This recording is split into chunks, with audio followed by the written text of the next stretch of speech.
Señoras y señores, muy buenas tardes.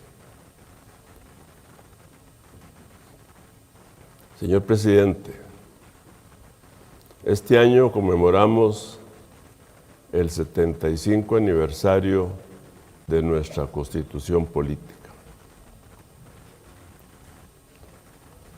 Conviene recordar el mandato contenido en el artículo 11 que dice: los funcionarios públicos son simples depositarios de la autoridad. Están obligados a cumplir los deberes de la ley que la ley les impone y no pueden arrogarse facultades no concedidas en ella. Ese principio de sujeción a la ley que nos ata a usted y a mí y a todos los que hemos de servir a la patria, ha estado presente en nuestras diversas cartas fundamentales desde el Pacto de Concordia, aprobado en el nacimiento de nuestra independencia hace más de 200 años. Defender, respetar y promover la institucionalidad costarricense y nuestro Estado de Derecho es una obligación ineludible que trae consigo la evaluación permanente de nuestros actos en el ejercicio del mandato constitucional, razón que nos congrega hoy en este recinto.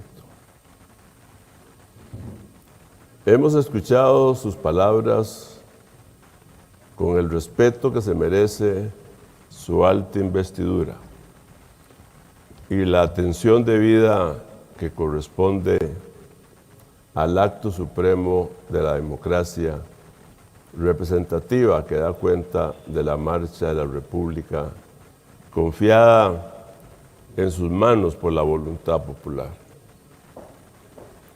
De nuevo, en los albores de su tercer año de mandato, reitero la valoración que siempre hemos otorgado al diálogo, porque sin importar los tonos, a veces desabridos, nuestras convicciones democráticas nos obligan a la escucha respetuosa del contrario, buscando espacios para un entendimiento productivo y razonable. Señor presidente, reconozco y felicito el esfuerzo de su gobierno para erradicar trámites innecesarios que atentan contra el crecimiento y la recuperación económica de la nación. Esas iniciativas que benefician tanto a emprendedores, empresarios y ciudadanos se enrumban en la dirección correcta. También le agradezco, señor presidente, su participación activa en la comisión interinstitucional que creamos los presidentes de los tres poderes de la República en noviembre del año pasado para contribuir al esfuerzo de combatir la inseguridad ciudadana. Confío en que la legislación que hemos aprobado y aquella que aprobaremos contribuye de forma significativa para reforzar a las fuerzas del orden. Igualmente, me permito reconocer y aplaudir la diligencia debida en su administración en el equilibrio macroeconómico de las finanzas del Estado. Eso ha merecido para Costa Rica un sensible mejoramiento de las condiciones del riesgo país y una mejor calificación de las emisiones soberanas de deuda pública para obtener condiciones financieras más atractivas para la inversión pública y privada.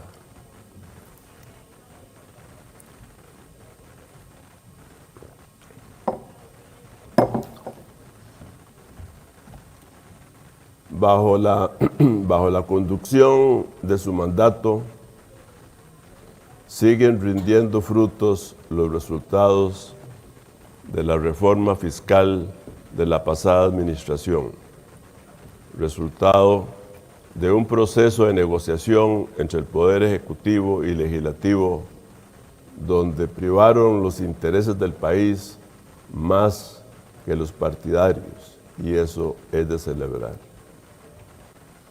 Poco a poco se ha ido soltando la soga asfixiante de la deuda pública y el déficit fiscal. Sin embargo, gobernar es siempre caminar en equilibrio, en una cuerda floja, con fuerzas opuestas que nos empujan de un lado a otro, con el constante peligro de moverse hacia extremos que empujan al abismo.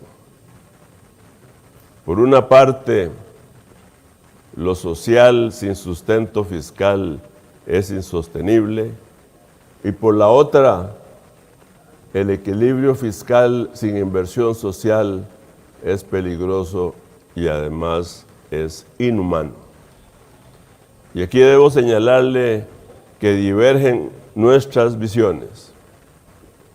En el complejo balance de las rectificaciones fiscales, jamás debemos encerrarnos solo en los números y equilibrios macroeconómicos. Jamás podemos permitirnos alejar nuestra mirada solidaria de la proyección humana en que se asienta la sostenibilidad histórica y política de un pueblo. Jamás sacrificar la inversión social en el altar de un malentendido ahorro meramente económico. Y es que en la política se siembra el futuro y lo sembramos de cizaña o de esperanza. Lo sembramos de discordia o de entendimiento. Señor presidente, si bien reconozco varios de los logros económicos de su gestión y reconozco también otros como la inversión extranjera y algunos que usted ha mencionado, es igualmente mi deber señalarle con enorme preocupación que los principales indicadores sociales se han desmejorado. El Estado de la Nación ha venido señalando la creciente desconexión entre crecimiento económico y bienestar social, sobre todo entre los más vulnerables. Así no somos nosotros, así no queremos ser nosotros. Va en contra de todo lo más sagrado del costarricense, la cohesión social fundada en la solidaridad.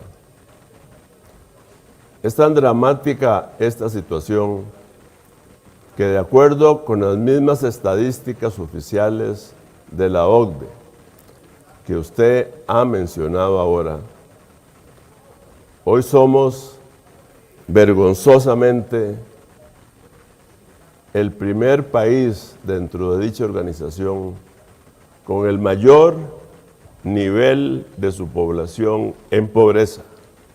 Repito, somos el país con el mayor nivel de su población en pobreza y con la mayor desigualdad en la distribución de sus ingresos. Datos matan mentiras.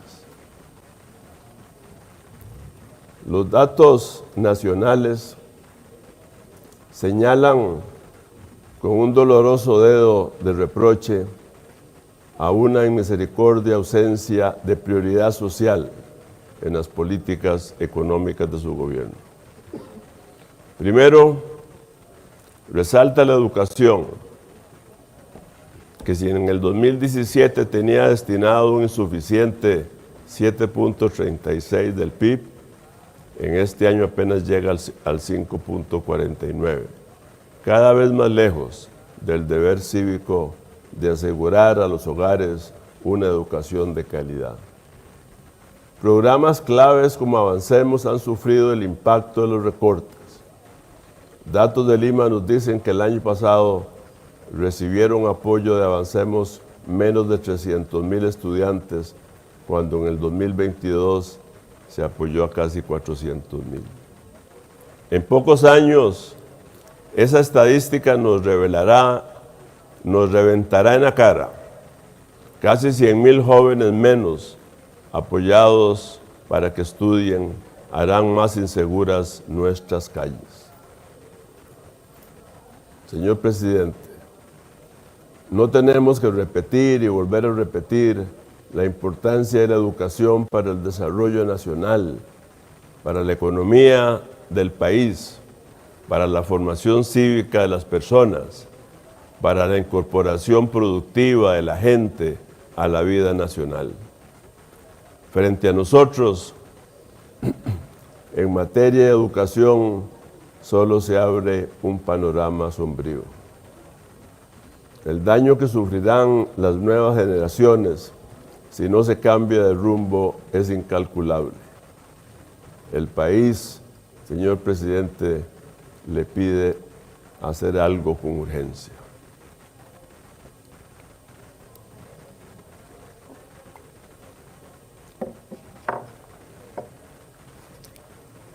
En segundo lugar, no existe argumento alguno que pudiera justificar que la red de cuidado se haya estancado, que cada vez cubra menos hogares y que además, y aquí el dolor indigna, que recortaron el 16% de los recursos para cada menor atendido. Estos recortes de la Red Nacional de Cuidado rompen el instante de oportunidad para la atención de vida de los menores, así como la oportunidad laboral de las familias más humildes y más necesitadas de apoyo. Esa es la familia de mujeres jefas de hogar.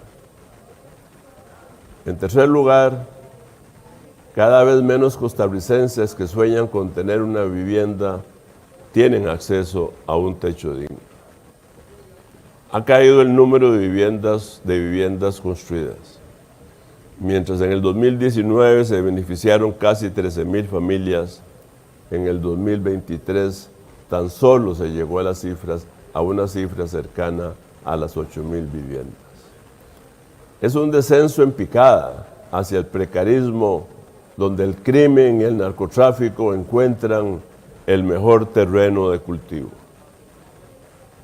En cuarto lugar, vierto mi mirada dolida a las 30,000 personas en listas de espera para obtener una pensión del régimen no contributivo. No podemos permitirnos que eso continúe así. Si no hacemos algo, la pobreza total y extrema en la vejez se cuadriplicará para la mitad del siglo. La mayor demanda insatisfecha de adultos mayores en desamparo dibujará un panorama nacional sombrío. En quinto lugar, existe un aspecto de la vida pública en el que desembocan todas las miserias presupuestarias que nacen cuando la función pública se aísla del sufrimiento humano. Ese es el espacio de la seguridad ciudadana. No en vano los pueblos más seguros del mundo son aquellos en los que se disfruta de atención pública y se goza de equidad distributiva. La inversión social es la forma preventiva de combatir el delito. El debido financiamiento de las fuerzas del orden y de su respaldo judicial e investigativo son la forma inmediata de enfrentar la delincuencia activa. Para eso se necesita reforzar también el marco legal del delito y esta Asamblea Legislativa, en pleno, se ha abocado a la tarea de tramitar y aprobar los proyectos que han sido encomendados por la Comisión de Autoridades, así como de la Comisión de Seguridad y Narcotráfico. En sexto lugar, no olvidemos que el primer programa social es asegurar el empleo de nuestra población, especialmente la población de mano de obra no calificada en zonas rurales, lo cual está totalmente determinado por la salud competitiva de nuestras empresas.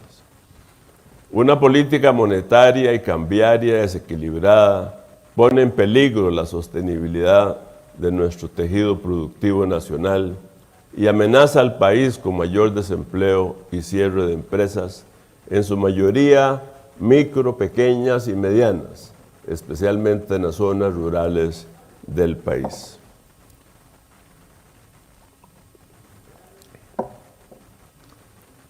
Señor presidente,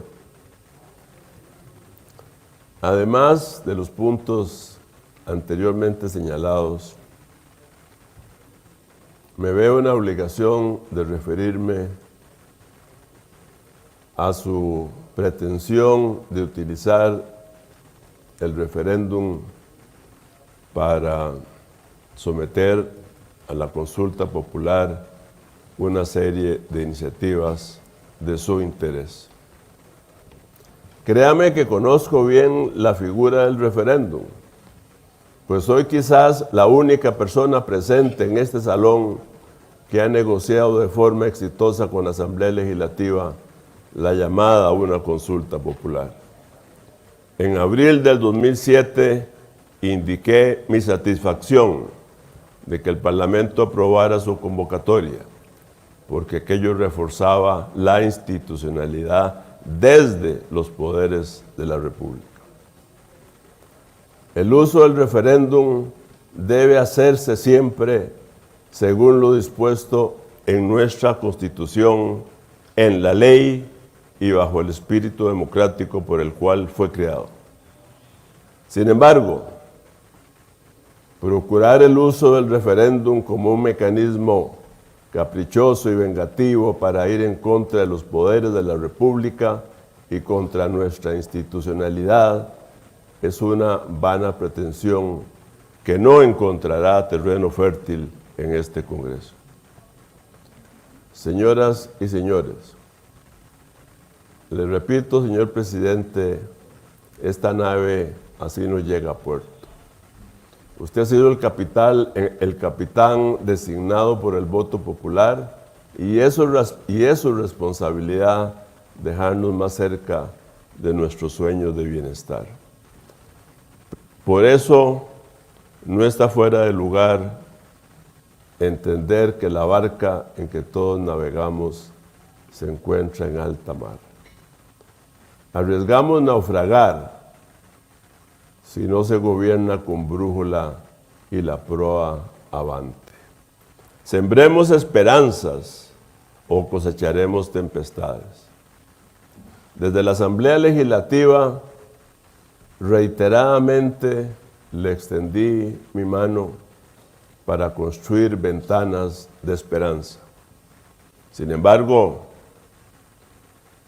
y lo digo con todo respeto, su incesante e innecesario discurso confrontativo contra esta Asamblea Legislativa, contra el Poder Judicial, contra el Tribunal Supremo de Elecciones, contra la Contraloría General de la República y contra cualquier institución o persona que no comparta su visión, no hace más que acercar a nuestra democracia hacia el despeñadero. Este Parlamento no va a permitir que nadie socave nuestro Estado de Derecho y nuestra democracia. Por eso le digo, señor presidente, rectifique. Tener diferencias de visiones es solo natural, pero lo que no es costarricense es dejar nuestras diferencias que nos impidan acercarnos a una ruta de entendimiento. Yo, señor presidente, nunca he permitido que las diferencias me impidan la escucha respetuosa y llegar a acuerdos por el bien común. En el inicio del tercer año de gestión, sigo abierto al diálogo y le extiendo, a pesar de todo, una vez más, mi mano. Muchas gracias.